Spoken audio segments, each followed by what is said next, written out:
Deuteronomy 15. At the end of every 7 years thou shalt make a release, and this is the manner of the release. Every creditor that lendeth aught unto his neighbor shall release it. He shall not exact it of his neighbor, or of his brother, because it is called the Lord's release. Of a foreigner thou mayest exact it again, but that which is thine with thy brother thine hand shall release, save when there shall be no poor among you. For the Lord shall greatly bless thee in the land which the Lord thy God giveth thee for an inheritance to possess it. Only if thou carefully hearken unto the voice of the Lord thy God, to observe to do all these commandments which I command thee this day.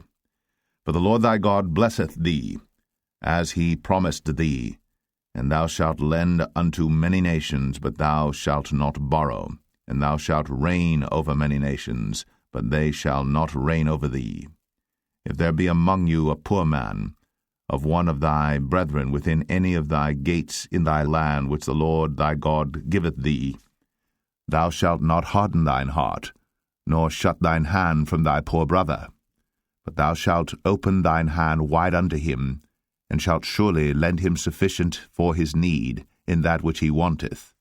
Beware that there be not a thought in thy wicked heart, saying, The 7th year, the year of release, is at hand, and thine eye be evil against thy poor brother, and thou givest him naught, and he cry unto the Lord against thee, and it be sin unto thee.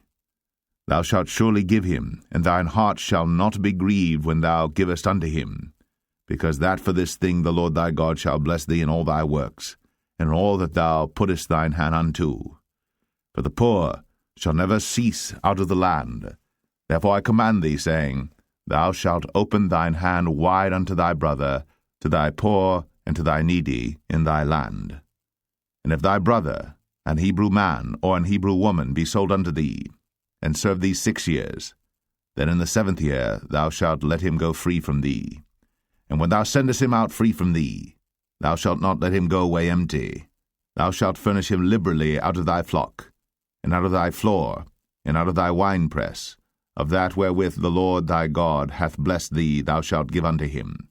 And thou shalt remember that thou wast a bondman in the land of Egypt, and the Lord thy God redeemed thee. Therefore I command thee this thing today.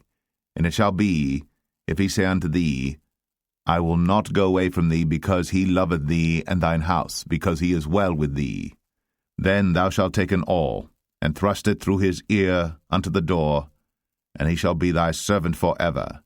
And also unto thy maidservant thou shalt do likewise. It shall not seem hard unto thee when thou sendest him away free from thee, for he hath been worth a double hired servant to thee, in serving thee 6 years, and the Lord thy God shall bless thee in all that thou doest. All the firstling males that come of thy herd, and of thy flock, thou shalt sanctify unto the Lord thy God. Thou shalt do no work with the firstling of thy bullock, nor shear the firstling of thy sheep. Thou shalt eat it before the Lord thy God year by year in the place which the Lord shall choose, thou and thy household. And if there be any blemish therein, as if it be lame, or blind, or have any ill blemish, thou shalt not sacrifice it unto the Lord thy God. Thou shalt eat it within thy gates. The unclean and the clean person shall eat it alike, as the roebuck and as the hart. Only thou shalt not eat the blood thereof. Thou shalt pour it upon the ground as water.